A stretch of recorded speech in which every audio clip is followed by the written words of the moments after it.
Hello and welcome to the second season of the Talking Spirits podcast. The break after season 1 turned out way longer than I actually planned, but season 2 will definitely be worth the wait, as I was able to welcome 12 very special guests and we all really enjoyed being Talking Spirits. I'm very happy to kick it off with vocal maestro and my dear brother Dean Bowman. Dean and I have met in 2006 on Myspace, if someone actually remembers, and we founded the band Little Rock 9 in 2007. There would be 1,000 things I could say to introduce Dean to y'all, but I think that Charles Mingus' wife Sue Mingus put it best by hailing him the most important jazz vocalist since Bobby McFerrin. From my point of view, there's nothing to add, so let's go right at it.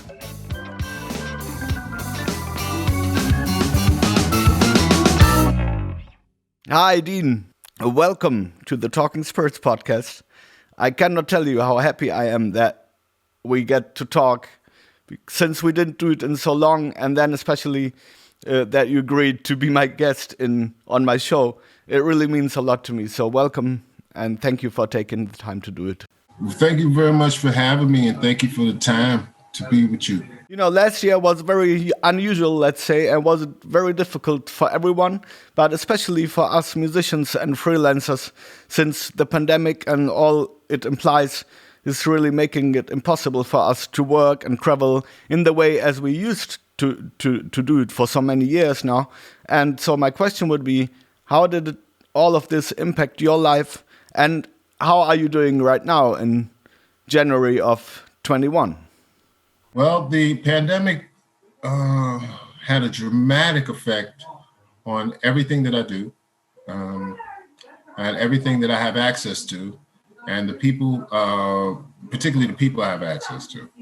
So all things aside, even the pandemic aside, I've lost a lot of people this year, this past year, not even including the pandemic. And we've had to deal with a lot of human loss this year. So it's been a tough year, particularly as far as personal loss. So that's the hardest part. Yeah, it always is. What are the first memories you have from your life connected to music, and how did music and especially singing come into your life? Okay, well, let's just say this. My daughter is 6 years old. Her name is Norma. And Norma was, I guess, she was named for a woman who lived next door to my grandmother, who, when I was 6 years old, was my first music teacher, my first vocal teacher. And she encouraged me to sing. And that's how I got my start. It was around Christmas time. And it was really a big thing for me to, at that point, to be able to channel music and to be a part of it through my instrument being the voice. Yeah. So that was my first memory of music, and this connection maintains to this day, not only through my 6-year-old daughter, but also through the countless friends and family and fans that I've been able to get with over these past half a century since. Did you know, like early in your life, that you wanted to be a singer for a living? And how did all of this happen to you? My brother died. And I was 29, he was 35. And yeah, I'm still not over that. But that was when I decided that it's life is too short. There's just no. It isn't any more complicated than that. You know, when he died, it was like it was a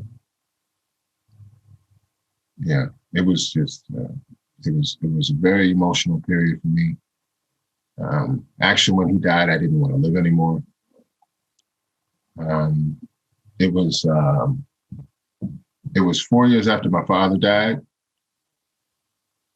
And it was just, it was just the way life, life kind of brought me into music. That was the main thing. But music was always an important part of my life. I was very grateful to have a father, a mother, and a big brother like I had to be my influence, because I was very fortunate that my mom, even though she doesn't know what she knows good music. She doesn't know why it's good or anything like that. She didn't have any formal training, and my father as well. My father was very shy, so it was but he was a very good singer. But the thing with them was they are still my biggest musical influences. My mother and my father and my big brother. I will never forget the moment when I heard your voice for the first time. I think this must have been like 2005. And my friend Christian Morhen, who is the drummer in my band Royal Street Orchestra, back then he was studying in Arnhem in Holland. I know Arnhem. And he said, like, last week there was a band and they did a workshop and he was blown away, you know. And he said, like, take the CD, and he gave me a CD. And he said, take the CD and pay special attention to the singer. Yeah, because him and me being very close friends, he knows what I'm up to, what I'm into. And the band was Screaming Headless Torsos, and the album he gave me was the live album. Oh yeah. You know, his assessment of my reaction to it was pretty much spot on. And of course, you know, I liked the band for some reasons. Let's say, you know, it was funky, groovy in terms of funk, but it had also, in terms of energy, it had the energy of rock music. And then combined to, you know, like the freedom and improvisational aspects of jazz music. How did you end up becoming the vocalist of this band? And if you remember those times, you know, how was this experience for you, if you are willing to talk about it? Yeah, well, this was, wow. I was at that point, and still today, was a member of the Black Rock Coalition, which was formed by Vernon Reid, Greg Tate, and Conda Mason back in the 1980s. I joined them in 1989, and then 2 years later, I was on a trip with Black Rock Coalition Orchestra, and that was how I was, not formally, but at that point I was introduced to the leader of the Screamings, David Fiuczynski, who brought me in. That was 1991, and there was a female singer on the gig back in those days. She was doing almost all of the singing, and I was singing like one or two songs. And she was replaced by another girl singer, chick named Peggy Nelson, whom I also met through Black Rock Coalition. She replaced the other girl singer. Peggy then left, and then I started doing all of the singing. That was about 92, 93. So yeah, right around 92, 93 was when I became the what I'm now told, what I've now been called, was the original singer for Screaming. Right around that time also was when we started getting some record label interest. So that was pretty much the series of events that led me to becoming the lead singer for Screaming. It was great being associated with people on that level and working with people on that level. My greatest appreciation, really, for me, it came from other musicians, you know, from my colleagues who had such high opinions of the work. So that was what was the greatest thing for me. The fans The fans are great. But this is really, you know how the Screamings was. You know, it was more of a musician's band. It was more musicians' music. You know, it was musicians' music, and that was the thing that I appreciate the most. I asked like I said, I mentioned my mom earlier. She really wasn't into it. You know, she really wasn't into it because it's not for everybody. It's musicians' music. It's music for the, and you know who Louis Prima was, right? I have to admit I don't. Louis Prima was an Italian-American Louis Armstrong clone. He's really fun and interesting. And, you know, well, he played trumpet and he sang, and he had a kind of a Black Italian-American vibe with his singing and stuff. He sang a lot of pop songs, and he was very popular. And he used to have a saying. He would say to the band, he'd say, "Play pretty for the people." See, I'm like that. I'm like that. I think music is for enjoying, not to be pondered to the highest elements of intellect and genius. You know what I mean? All of that is fine, man. I love Bach, but I don't love Messiaen. I mean, come on. You know what I mean? I love Bach. I love Mozart, man. But I ain't feeling Schoenberg all the time. I ain't feeling Wagner at all. You know what I'm saying? I like Rachmaninoff. I like, you know, you understand what I'm saying when I say that. I'm feeling Rachmaninoff, but, you know. Yes, but what I find interesting in that regard is, like, you know, when, I mean, all of us we go through certain phases, you know. Right. And when I think back of myself, of course, I also had a time, you know, where I was into playing crazy shit and being badass. Oh, yeah. You know?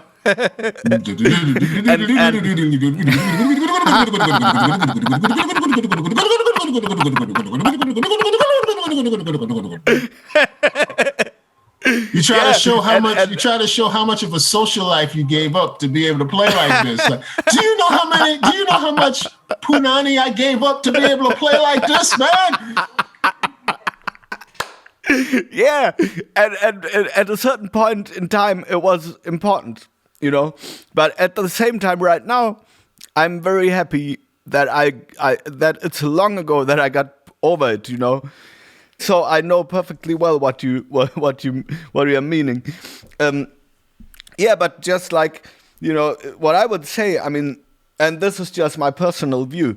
The Torsos, they are still existing. Yeah, but I mean, for me, it was really you who made it that special as it was and as the old records are still. Well, I appreciate that very much because, you know, it's funny. One of the things that I found really intriguing was I watched some of the, like, one of the songs that people complain about, the people in the band complain about my singing on it. And this is just like, you know, it's without irony. There is no irony here.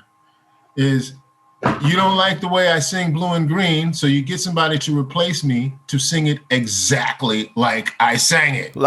So,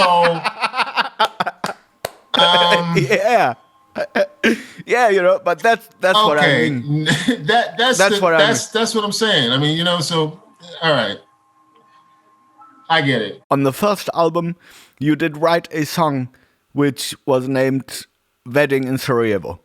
And so, of course, you know, being born in Sarajevo, I listened to it a lot of times. And when we met, you told me.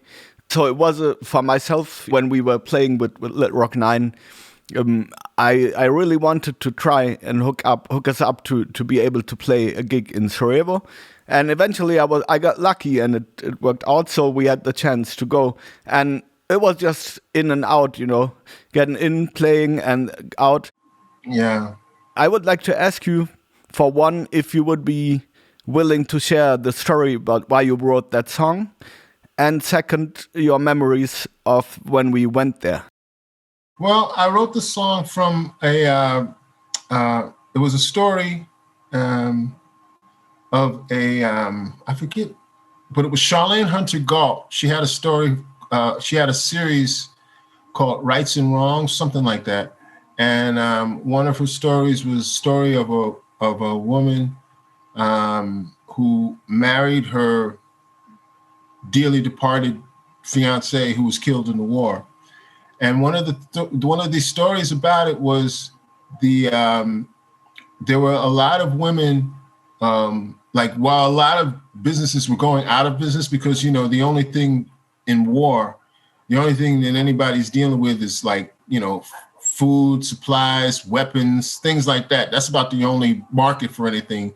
But one of the things that was doing very well business-wise was wedding dresses, wedding gowns, because people were getting married, you know, and it was like, and I did not know this very much at that point, at that particular time, but there these, you know, the people in the Balkans are very pious, you know, very pious people.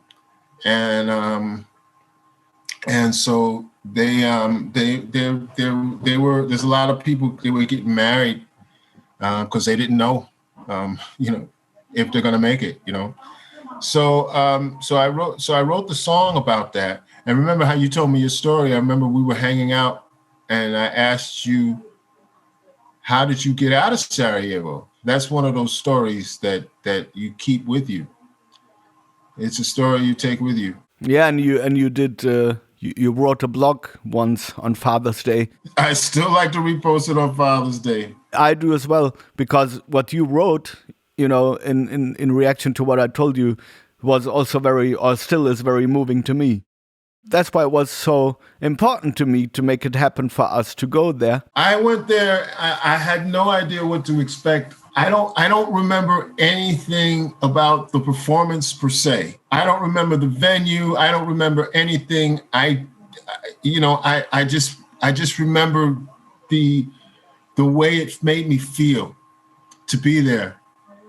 It wasn't painful. It wasn't so much painful. It was just like, this was historical. The first time I went into any place, you know, like you want to take pictures and you want to do things you can't, you know, as an American coming from, and I remember asking you a question, and I asked you because I was completely outside of the whole thing. I asked you, in retrospect, it's a pretty dumb question, but I asked you, I was like, are you angry with the Serbs? Are you mad at the Serbs? And this and that. I was like, you know, I was saying, do you play with them? And you said, of course I play with them. They know the music. This has not changed, of course. No, you know. Of course it hasn't changed. It's because the people on the ground are you know, they're not the decision makers. No, and especially not musicians and artists. You know Right. it by yourself. I mean, the way we are, we have a very different point of view and perspective on everything. That question, it was not dumb at all, because at that time, you know, or depending on what you have been through, you know, you could have had different answers to it than I had. I'll tell you one thing, from the original Screamings record, I am not in touch with anybody on the record. I mean, that's, I mean, there's no communication whatsoever between us. Yeah, and it's like, but I'm saying that we didn't even have any. There was no war. There was no bloodshed between us. You know what I'm saying? So it's like, that's why in some ways it's not a dumb question. You know? Yeah, that's what I'm saying. But if I would have to answer it again, I would give you the same answer.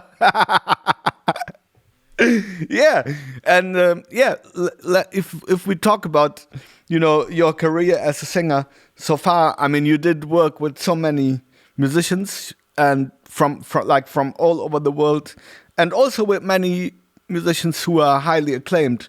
For instance, you know, you work with Lester Bowie, with John Byron, with John Scofield, Charlie Hunter, and the list could, you know, I could continue it for forever. With all of these collaborations that you have been doing over the years, first question would be like, Are there some of them which have a special meaning or where you have a special or fond memories of? And the second question would be like, I could imagine that for a singer, it can be challenging in a way to adjust to so many different settings and musical styles and situations. And obviously you had no issues, your body of work is so diverse. So the question to this would be, how is your perspective on this? And how do you approach, going into different situations? That's a good question. Thanks. Because when I was with the Screamings, no one in the Screamings ever asked me about my approach to doing female vocals, male vocals, lead vocals, background vocals. And my approach to it was very simple. My job is to sing. And I came up in the church. So because I came up in the church, music was, as we said earlier, it was a part of life. It was how we interacted with each other. And it wasn't about musicianship so much as about, how the music makes you feel, because that's ultimately what it is. Right. How the music makes you feel. How does the music make you feel when you're singing it, when you're playing it, when you're sharing it with others? And people don't remember all of the notes, but they remember how it made you feel. When you're playing the music, it's really going to be about how it makes people feel, whatever it is that you're playing. And that was why it was so great. Just be able to try to sing the Romany music with Sandy Lopicic. And it was, and I suggested, in fact, when I went out with Scofield, I suggested to him, and I also suggested with Don Byron to do a gospel record and to have me on it. But they each did a gospel record. They just didn't have me on it. But it was a suggestion. In fact, Don called me. At least he called me.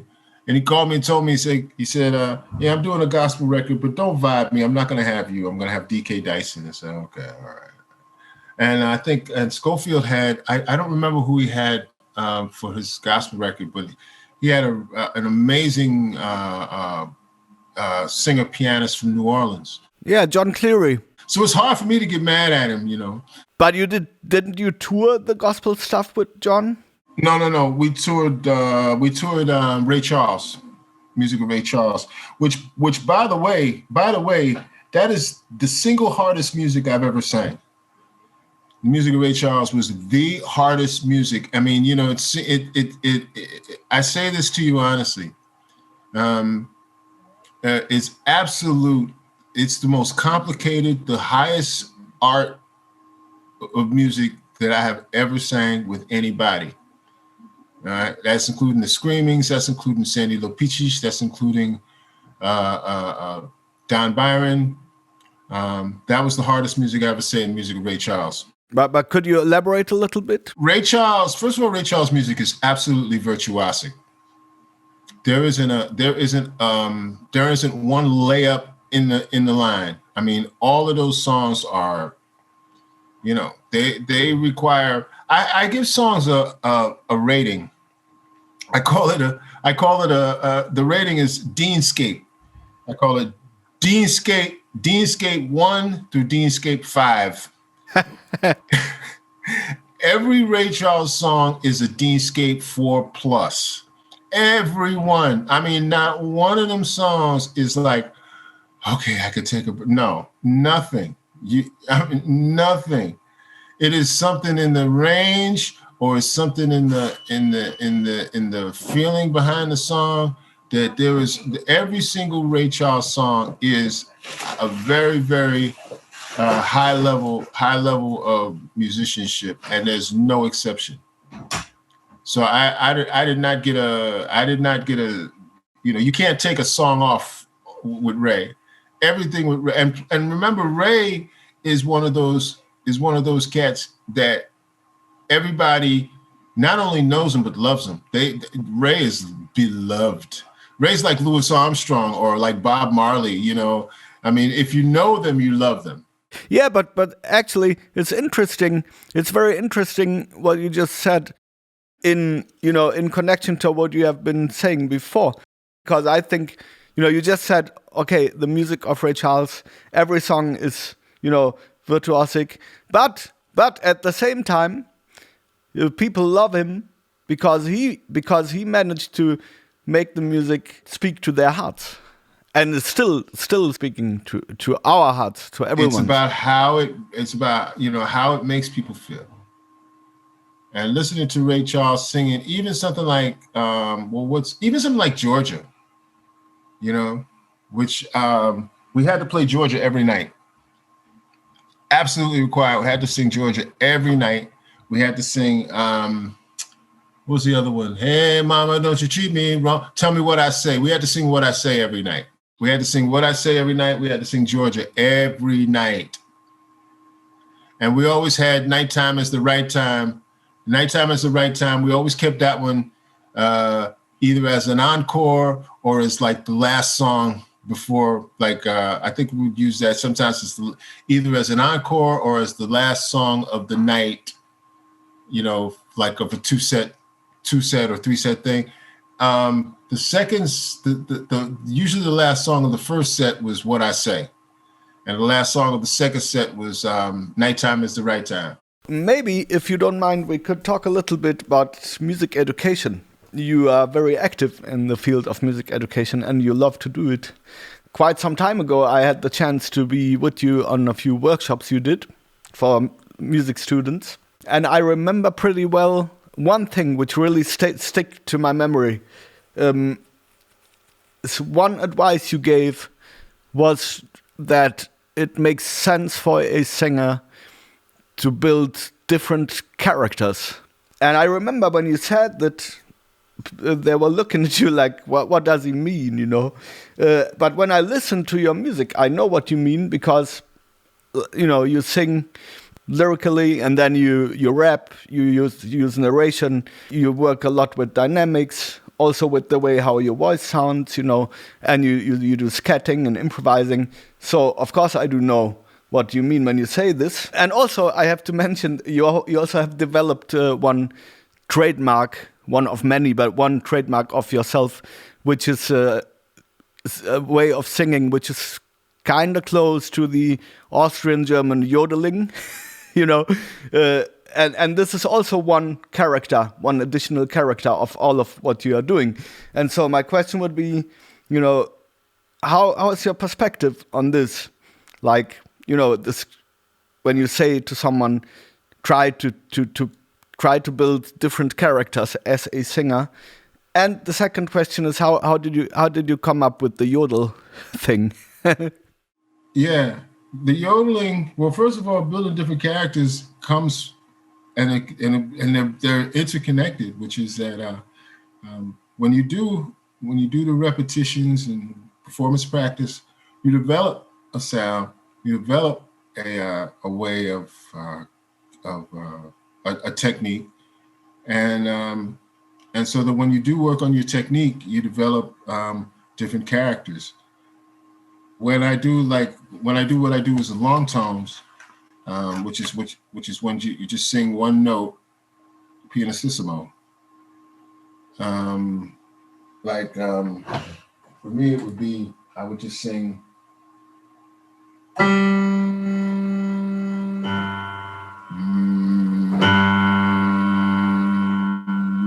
So I would just sing one note pianissimo, and or B flat. Okay, I'll just sing one note pianissimo and just hold it, and then repeat, and then that would be the warm up. That is again how you develop different sounds, and then you learn. Through doing the repetitions that, okay, this is how I can make this sound, this is how I can make this sound, and apply them to different characters. One of the things I was thinking about doing, I've gotten some requests to do some of the Screaming's music a-capella, which that would be interesting. A challenge. Yeah, it's a challenge. But I would need to invest a lot of time into determining which characters would fit with which songs. Yeah. So that would take a. I might do that. I'm really thinking about doing that probably sometime in April. To do a online concert of Screaming's music a-capella. Yeah, and how about the yodel thing? How did that happen?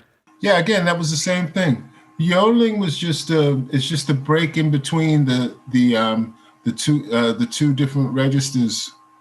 One of the falsetto register and the mid-range register. I don't have a true basso profundo, but I do have a true mid-range, and then I don't have a true high tone, but I do have a true falsetto.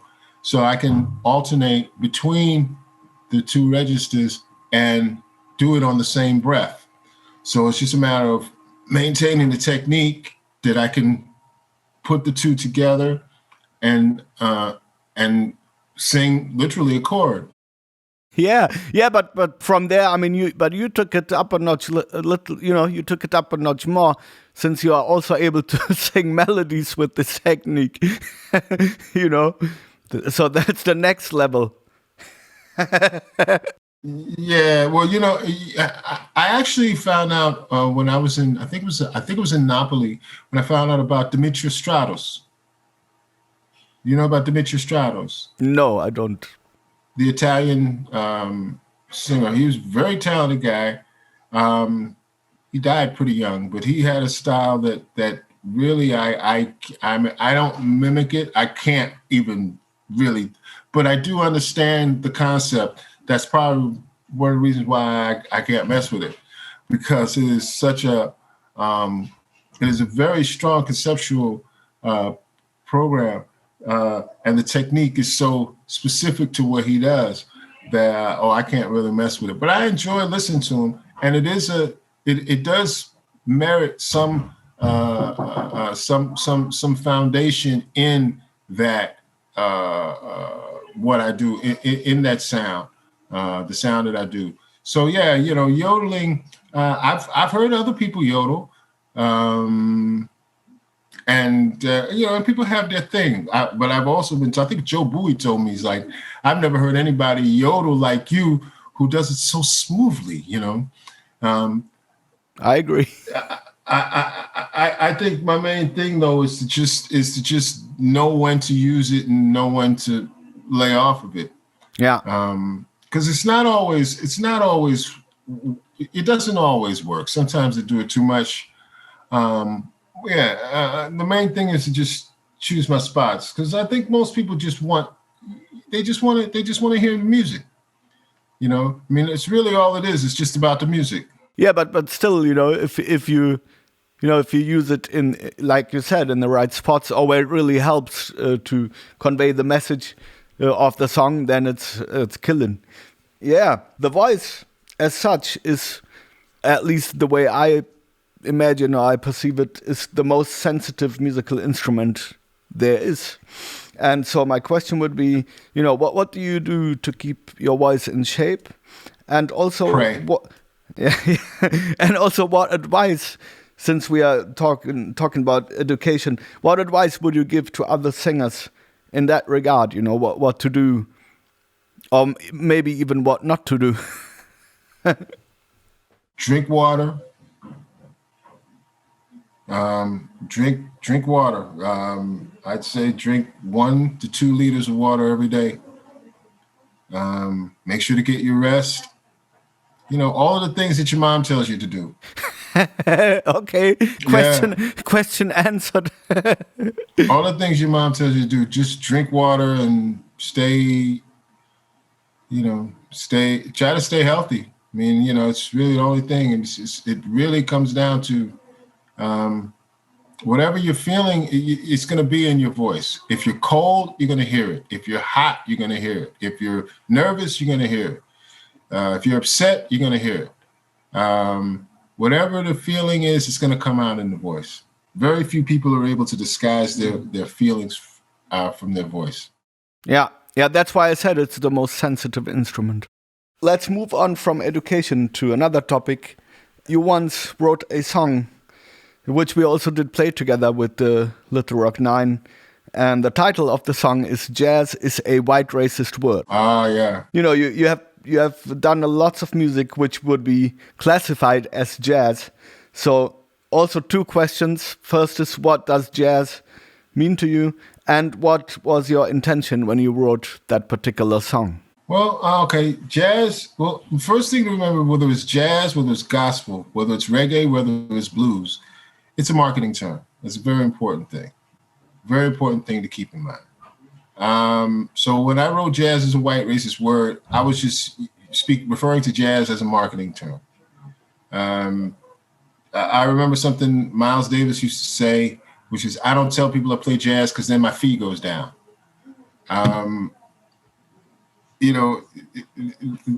thing is that was the feeling behind that. My opinion about jazz is it's so many different things to so many different people that I am not qualified to define anything to do with jazz for anybody else. Jazz to me is everything, to me, Don Byron is jazz, but he doesn't know, but not everything he plays is jazz, So that's the thing. I mean, Don is a good example of someone who is a jazz musician, but not everything he plays is jazz. Yeah, I mean, Don, he did amazing klezmer records. Right. Herbie Hancock is, again, recognized as a jazz musician, but not everything Herbie Hancock does is jazz. Basically, us as musicians, we are not thinking about those terms because we just do what we do, and then it ends up being what it is. But remember, the reason why, and this is where we would have to give it up on some level to that is that it becomes a white racist word, in as much as, and Don has explained this to me one time when he said that, he called actually the New York Times the critics, I forget who it was, but one of those, like Gary Giddens or one of those guys, he called him on it. He asked the question, why do you praise Medeski for doing the same thing that when Herbie does it, you say, oh, it's a shit, Yeah. Why do you praise Medeski for what you diss Herbie for, So it's kind of like in that, and for the record, I love John Medeski. I love him as a musician and as a person. He's a great guy, great musician. So it's not about personalities at all. I mention him because he's a friend and a colleague. So yeah, I mean, I have another example, like for instance, a band like the Red Hot Chili Peppers. Right. Perfect example. They got world famous and they became millionaires from starting out being a punk band in LA. Then they started playing funk, and now that they started. They got influenced by Funkadelic, and yeah. So that's a good example. And I wanted to ask you this question because in the first season of my podcast, our dear friend M was my guest, was actually the first episode. And so we did mention you, we did also talk about what jazz means to her. So I just had to ask you, okay, but we can stay in the realm because one thing which connects me and you, among many other things, is that we both love the music of Charles Mingus. And we also did play two songs together of Charles Mingus. And Goodbye Pork Pie Hat we did. And also. Goodbye Pork Pie Hat, yes. Yeah, so yes. I just... two of my favorites. Yeah, same for me. Actually, Fables was the first Mingus song I ever heard in my life. Wow. I think it was the first song I ever heard in my life, too, I think. I found out later on about Goodbye Pork Pie Hat. But I remember Fables of Faubus. I thought there was a comedic element to the melody, and it was before I knew the lyrics. It was a comedic element to the melody. It was like da da da da da da da da da da. So there's a melody. It's a comedic. It's kind of the melody is kind of a goof. Yeah, but the version I heard was the one from the jazz workshop where he's singing the lyrics. Right. There's one where they just play and he's singing so it's not the version from the album, which is instrumental, but it's really like where he's really singing. And I don't know even how to explain it, but just did something to me. And and this effect, I mean, by now I have listened to way more, of course, but it's still, the effect, the emotional effect of it is still very present for me. So yeah, that's why I wanted to ask you, like, how you, like, how you feel about Mingus and why you love his music so much. Well, Mingus is, to me, one of the reasons, one of the important historical references to the music, because he acknowledged more than most musicians do the importance of being a chronicler. Of being a note taker in the world. Not just being a musician, but also being a chronicler. And he definitely made it a point of taking his existence here as a musician seriously. He definitely took it beyond any of the other things of, being an innovator or being internationally, commercially recognized, but also for being a chronicler. Yeah, and I think, if you listen and you go back and then connect it to the story of his life, you can hear it all in the music. Yes. Let's go back to 2010. That year was that you released a solo album called Death Don't Have No Mercy. And this album is a cappella album where you sing gospels. And I mean, you mentioned already that your roots are in church. And so for me as a bassist, when I didn't do it very often, but when I do have to play a solo performance with only my bass and nothing else, this is, I have no fear when it comes down to music, not at all. But when I have to play a solo performance, this is the fucking hardest thing ever, So I would like to know, what can you tell about the album and also about how you approach a cappella solo performances? First of all, I want to thank John McCormick for releasing the record on Living Jazz Archive. And I also want to thank Emil Hallis, who helped me out with some of the mixing and the mastering. What happened there was, again, it was just a matter of feeling, how I was feeling at that particular time with the music and what the focus was on, the preparation, was on, that I stayed with specific songs, specific repertoire that was close to me, that meant something to me. At that point, it took me a while to decide on what I was going to do. And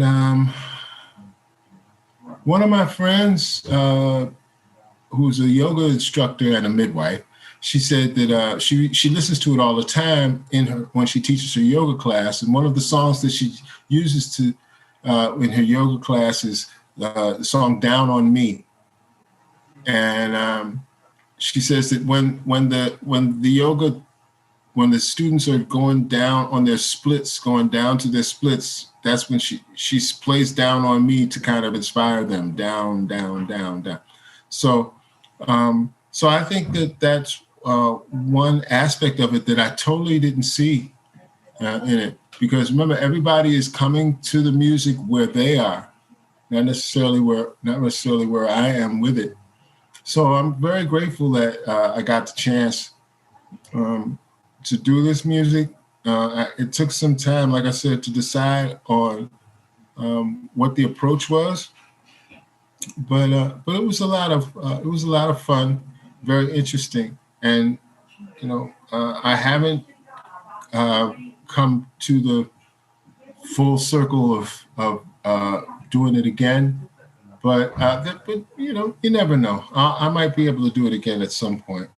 If you compare, going into a situation where you sing and you are backed by a band, or where you do like a duo or trio, and doing it alone, so how is the difference for you?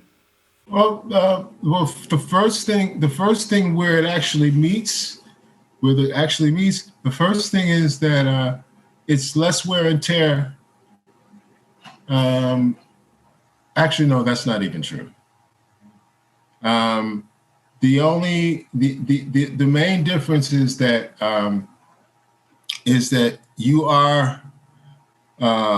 are singing the chord, even though you're singing one note, even though you're singing only one individual note. You're singing melody, harmony, and rhythm, even though it's just you. So the audience, whoever is listening, the listener has the freedom to fill in the rest. But when you're with a band, everything is pretty straight. Everything is right there, and you don't really have any say as the singer or as the listener. But when it's just you a cappella, then everything, like I did a song for my Christmas concert. I'm trying to think of what it was. Oh yes, it was I'm doing my Christmas dreaming a little early this year. All of that is in the chord, but the chord isn't established in the mind of the listener. It's something that they have to put into their own hearts and their own minds in order to get to it. So that's the approach. It's completely different. Is that the chord is established by the chordal instrument, but when it's just you a cappella, then the chord is established by the listener as well as by the singer. Let's talk about traveling for a little bit, because you have traveled so much, as a musician, and also you did travel to many places where one does not get to usually, for instance, Mexico, or better than myself where you have been, but I would like to ask you, having traveled that much, and because traveling also means that we get the chance to, to get the vibe of a certain place, meet the people, at least, we are in the place for a very short amount of time, but still, we get something, and we take something with us from every place where we go to. So my question would be... Well, let me tell you one thing right now. Yes, please. Let me tell you this right now. You ain't never had no tacos till you've been to Mexico. Yeah. Don't let nobody tell you about tacos. Nah, man. When you go to Plaza del Toros and you have some tacos in Plaza del Toros, you eat some tacos. There's an old Mexican woman. She got a bag of them. She's selling them on the street. Now you had some tacos, man. You ain't never had no tacos till you had them like that. Because Taco Bell ain't tacos, man. But you got to be careful. What they say about Montezuma's Revenge, you got to be careful with that, man. Because them tacos, you eat too many of them, you get a taco headache. Yeah, but what would you say? Like having been able to make all these experiences, what did that do for you? Well, here's what happened. Here's the thing about traveling. The thing about traveling is like if you don't read it for yourself, or if you don't see it for yourself, then you're dealing from conjecture. Because sometimes even if you do see it for yourself, you're seeing it from where you are. You're not seeing it from where they are. But again, it's about being there and seeing it for yourself and reading it for yourself. Because if you don't read it for yourself, if you don't see it for yourself, it's totally conjecture. You became a father, let's say, pretty late in your life. Less than 10 years ago, but right before I turned 48. Right before I turned 48, most of my colleagues, most of my people my own age, most of my contemporaries, they have grandchildren now. Yeah. They have grandchildren my children's age. Yeah. So, yeah.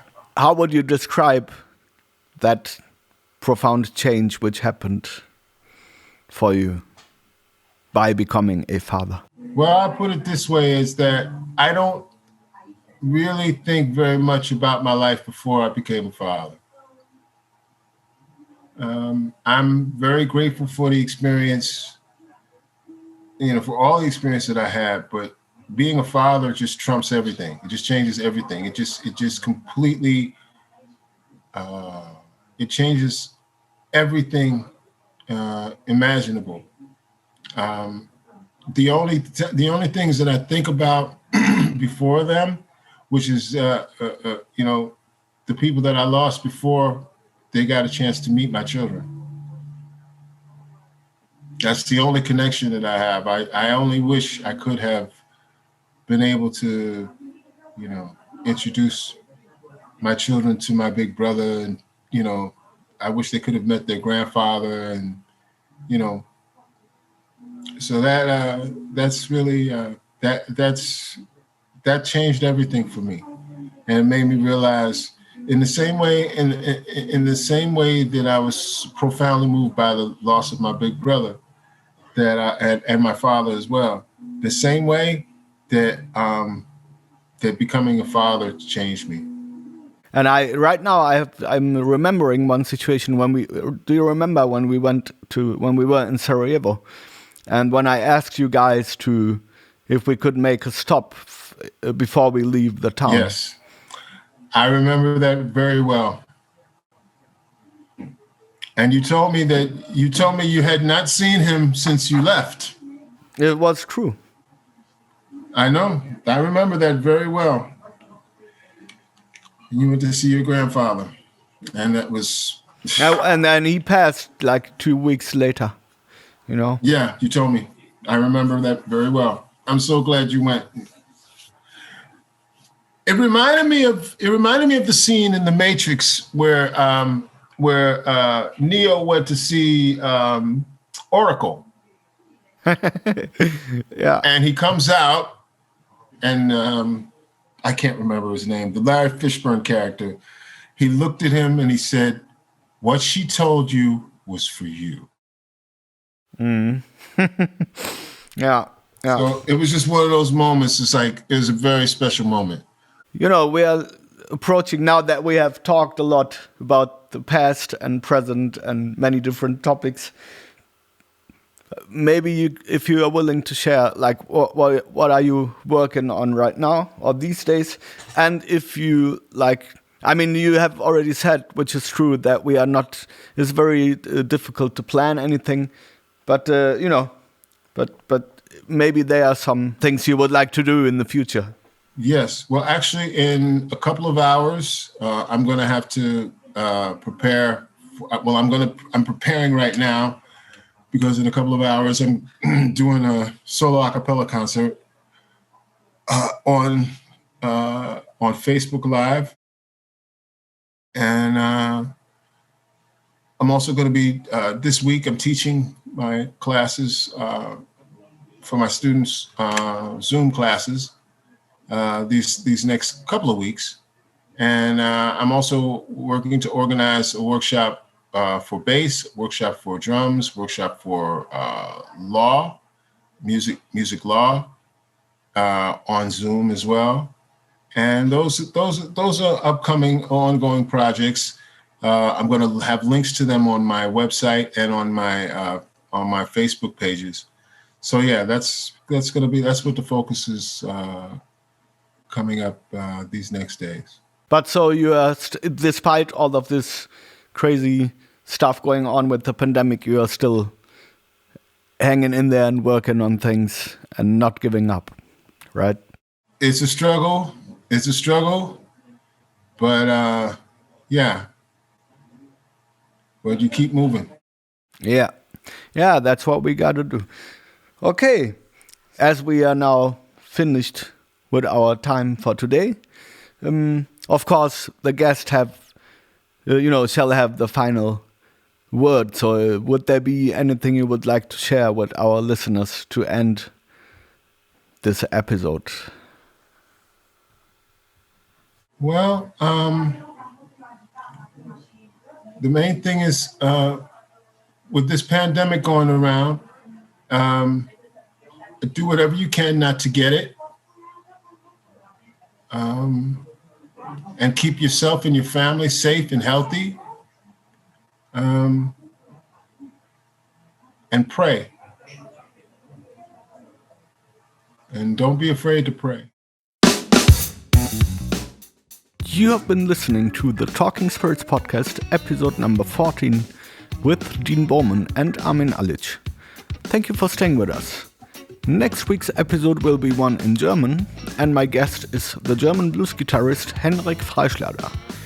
If you want to hook up with me, feel free to hit me up on www.talkingspiritspodcast.com or on the show's Facebook page. I'm looking forward to hearing from you anytime. Stay safe and healthy and have a nice week.